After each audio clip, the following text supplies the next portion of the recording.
신학의 대중화와 현장화를 추구하는 이신근 TV에 오신 여러분을 뜨겁게 환영합니다. 반갑습니다. 고맙습니다. 이신근의 책 읽기를 시작합니다. 제가 쓴 책 예수의 정체와 의미 28번째입니다. 9장 자유인 예수. 지난 시간에 예수는 우리를 자유롭게 한다라고 말씀드렸는데, 이제 한 달 만에 다시 여러분을 이 제목으로 이 주제로 만나게 되었습니다. 오늘은 두 번째, 예수가 가져온 자유란 무엇인가? 1. 권세, 2. 재물, 3. 율법으로부터의 자유. 이 세 가지를 중심으로 한번 예수가 우리에게 선포하고 가져온 자유의 성격에 대하여 공부해 보기로 하겠습니다.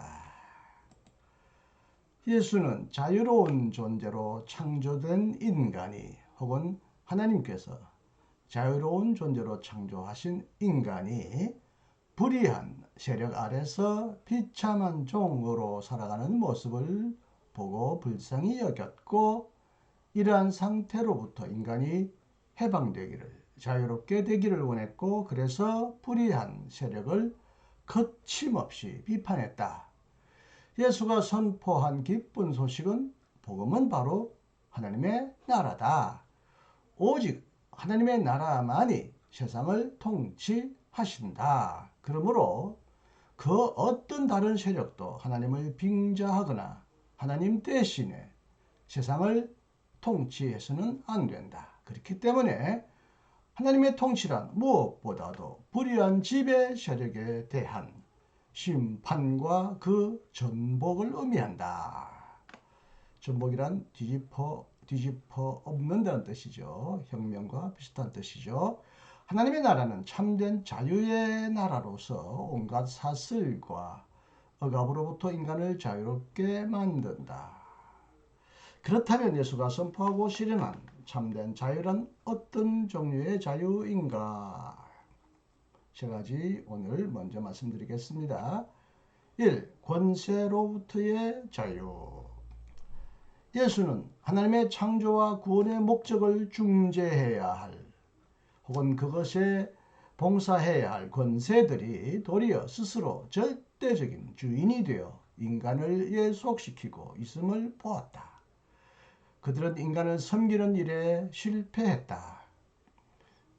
섬기는 일에 실패했다라고 설명했지만 섬기는 일을 하지 않았다. 오히려 인간을 지배하고 억압하려고 했다. 이렇게 표현하는 것도 좋겠지요. 그들은 인간으로 하여금 진정한 자유와 사랑의 삶을 살 수 있게 해주지 않는다. 그들은 자신을 절대화하고 개인과 사회에게 무조건적인 충성을 요구한다. 그러므로 예수는 그들에게 동조하기를 거부함으로써 그들의 지배를 깨뜨렸다. 예컨대 바리새인들이 예수를 올무에 끌리게 하려는 의도에서 로마 황제에게 세금을 바치는 것이 옳은가, 옳지 않은가라고 물었을 때 예수는 그것은 옳지 않다고 분명히 말하지는 않았지만, 하나님이 모든 사람의 왕과 주인이기 때문에 로마 황제나 다른 어떤 제국의 통치자들도 이스라엘 백성에 대한 권리를 주장할 수 없다고 분명하게 주장했다. 교회와 정치 관계를 설명할 때마다 많은 사람들이 이 구절을 인용합니다. 표면적으로 보면 로마 황제에게 바쳐야 될 세금은 바쳐라. 하나님에게 바쳐야 될 재물은 하나님에게 바쳐라.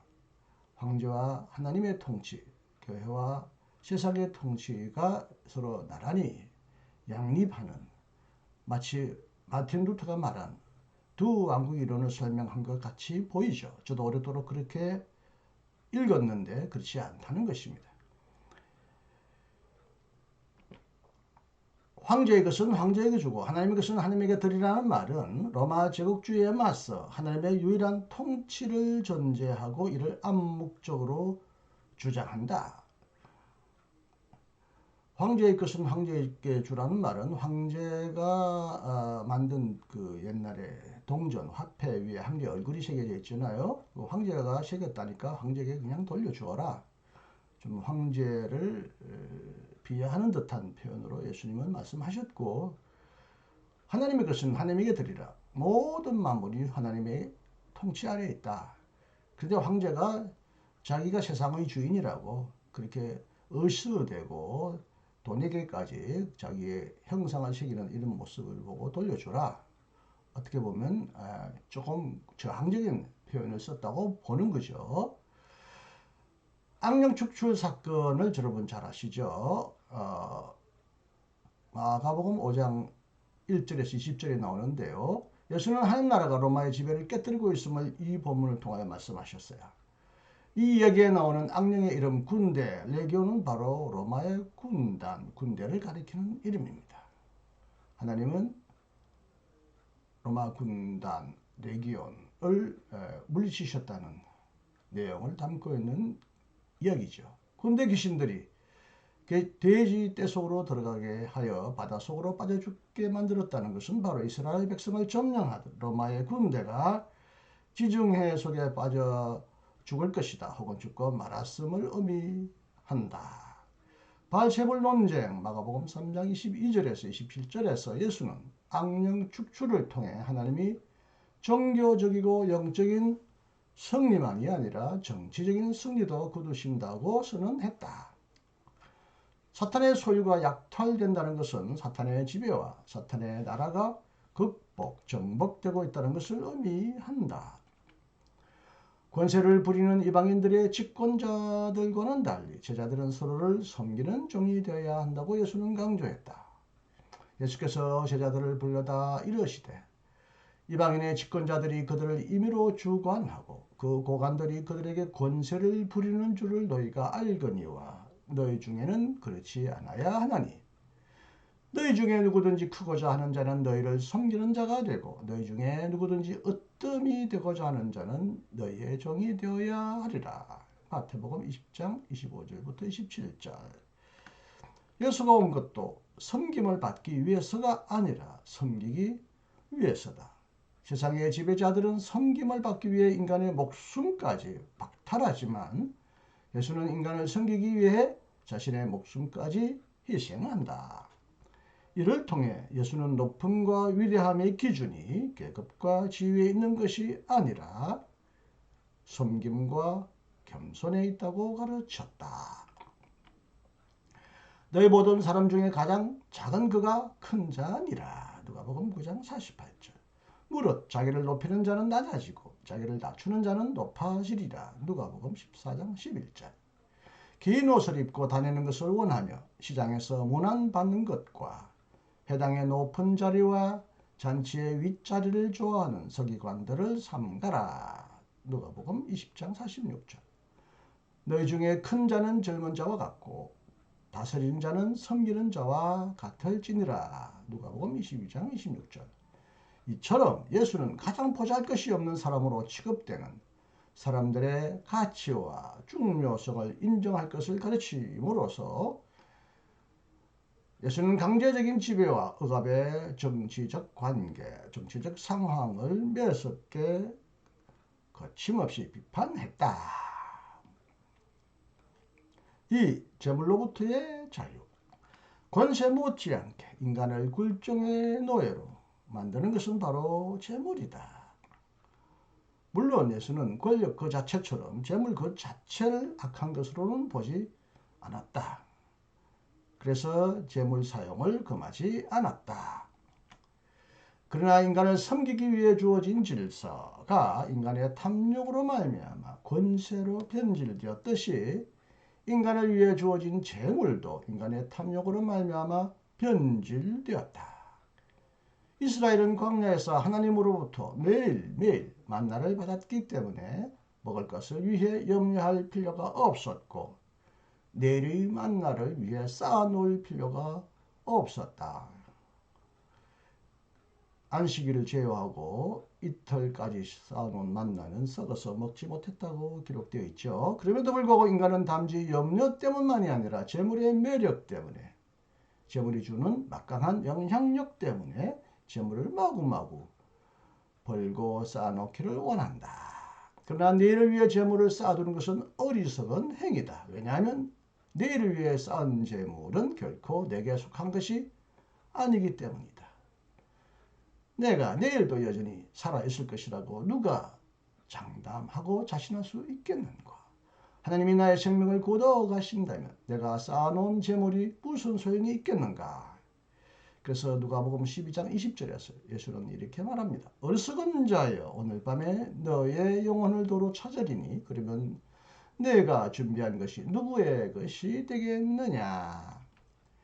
그리고 재물은 참으로 더덥다 허무하다. 너희를 위하여 보물을 땅에 쌓아두지 말라. 거기는 좀과 동독이 해하며 도둑이 구멍을 뚫고 도둑질하느니라. 마태복음 6장 19절.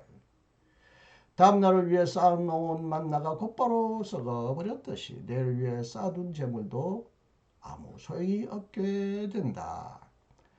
재물의 치명적인 위험은 재물이 인간을 부패와 타락으로 이끈다는 사실에 있다. 인간은 자신이 모아놓은 재물에 매달리게 된다. 그리하여 인간은 하나님보다 재물을 더 사랑하게 될 뿐만 아니라 재물을 하나님으로 섬기게 된다. 하나님의 뜻에 따라서 인간을 섬겨야 할 권세가 스스로 하나님의 자리를 차지하듯이 재물도 이제는 하나님의 자리를 차지한다. 그리하여 인간은 재물로부터 최종적인 위로와 확신을 얻는다. 그러므로 재물은 혹은 재물 숭배는 우상 숭배다. 재물의 위험을 꿰뚫어 본 예수는 드디어 하나님과 재물 사이에서 오직 하나님만을 섬길 것을 요구하기에 이른다. 한 사람이 두 주인을 섬기지 못할 것이니 혹 이를 미워하고 저를 사랑하거나 혹 이를 중히 여기고 저를 경히 여김이라. 너희가 하나님과 재물을 겸하여 섬기지 못하느니라. 마태복음 6장 24절. 재물의 마력적인 혹은 매혹적인 유혹이 얼마나 큰지는 예수가 하나님과 재물을 동일한 똑같은 위치에 놓았다는 사실을 통해 분명하게 극명하게 드러난다. 재물은 오직 하나님에게만 전적으로 바쳐야 할 우리의 마음을 재물 자신에게 되돌려놓고 인간의 마음을 완전히 장악한다. 그리하여 재물은 하나님보다 자신을 더 사랑하게 만들 뿐만 아니라 하나님을 미워하게 만든다. 이로써 하나님과 재물은 서로 대립하기에 이른다. 따라서 하나님과 재물 사이에는 중립지역이 있을 수 없다. 만약 우리가 재물을 사랑한다면 하나님을 미워해야 한다. 그리고 하나님을 미워할 수밖에 없게 된다. 만약 하나님을 사랑한다면 재물을 미워해야 한다. 혹은 재물을 미워할 수밖에 없다. 오직 양자택일만이 존재한다.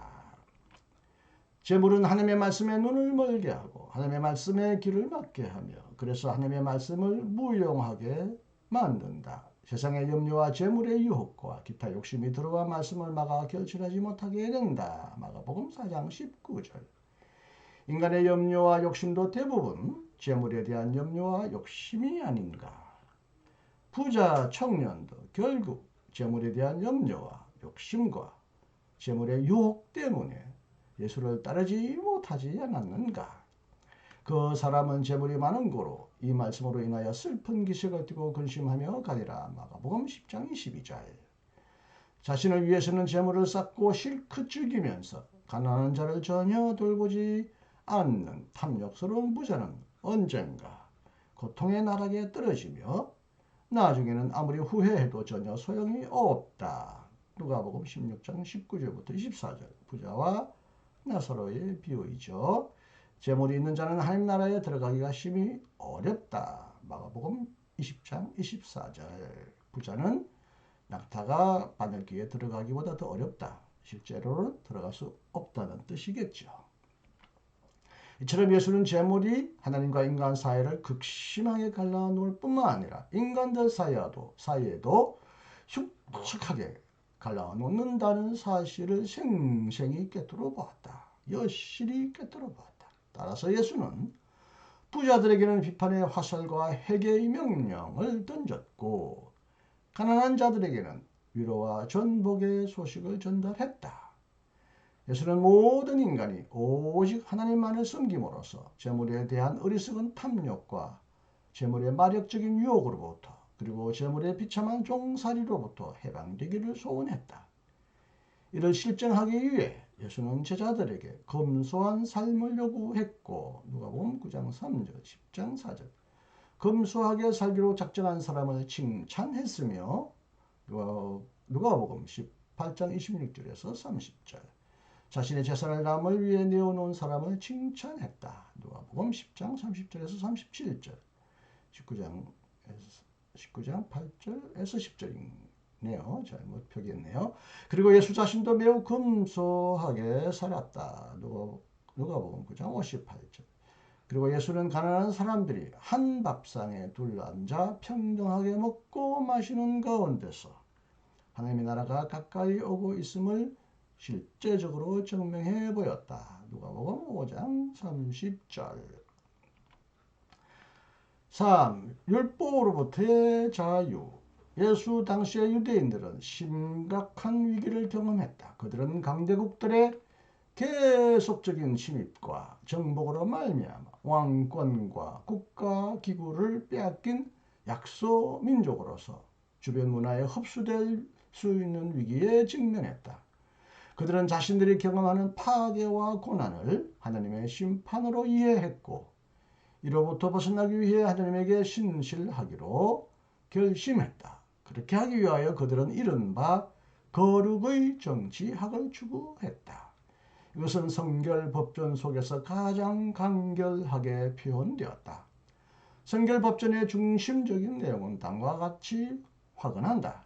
주 너희 하나님이 거룩하신 것처럼 너희도 거룩하라. 하나님은 거룩하신 분이기 때문에 이스라엘도 거룩해야 한다. 거룩이란 분리를 의미한다.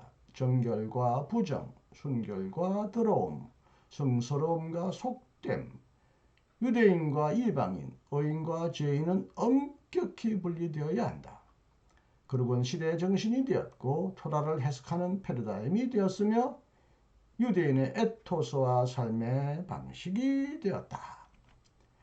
거룩의 정치학은 1세기 팔레스타인에서 일어난 유대교 갱신운동으로 말미암아 더 한층 강화되었다. 보수적이고 귀족적인 집단 사두개파와는 달리 다른 세 집단 곧 에세네파, 바리새파, 저항 집단은 갱신운동이었다.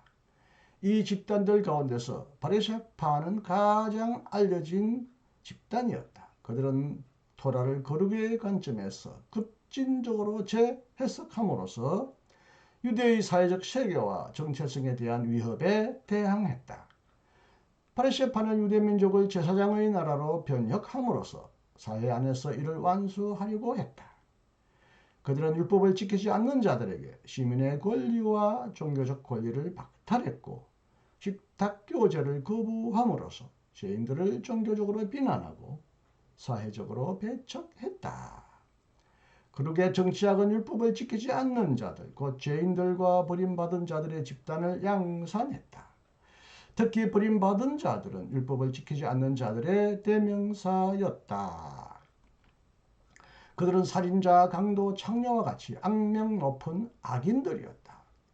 유대 전통의 교사들은 이런 사람들에게는 회개조차 불가능하다고 보았다. 그들 다음으로는 공공에 빠진 땅이 없는 사람들이 있었다. 그들은 일용 노동이나 국어를 통해서 먹고 사는 극빈자들이었다. 소장농들은 인섭적인 지혜와 조화를 어느 정도 이루고 살 수 있었지만 그들도 여전히 율법을 지키지 않는 자들에 속해 있었다. 예수는 바로 이런 위기 속에서 이런 상황 안에서 활동하기 시작했다. 예수도 이스라엘의 본래 모습을 실현하는 것을 목표로 삼는 갱신운동을 전개했지만 그런 새로운 방향 전환을 요청했다. 예수의 가르침은 유대인들의 일상적인 현실을 강력하게 지배하던 엄격한 율법 이해를 철저히 비판하고 자비와 용서가 지배하는 새로운 삶의 태도를 가르쳤다. 예수는 하나님을 율법주의자들과는 다르게 보았다. 그들과는 다르게 예수는 하나님을 은혜로우시며 자비로우신 분으로 이해했다.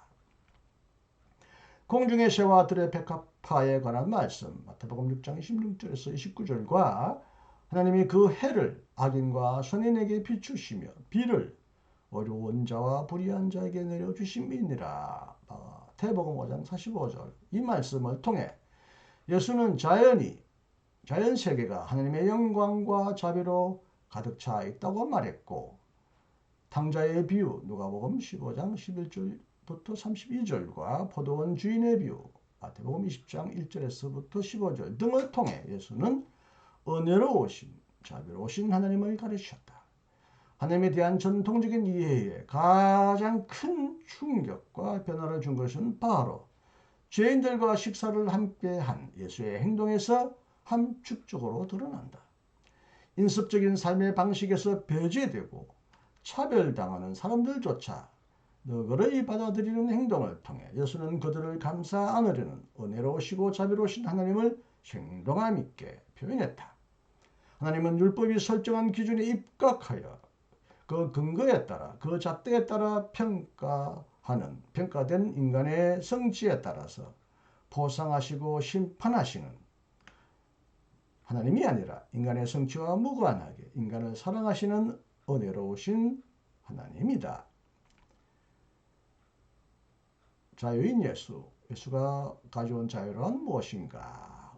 오늘은 세 가지 권세, 재물, 율법으로부터의 자유를 여러분에게 설명드렸습니다. 다음 시간에도 나머지 세 개를 설명드리겠습니다. 기대해 주시고 기다려 주시고 함께 해 주시기를 기대하겠습니다. 안녕히 계십시오. 이신경이었습니다.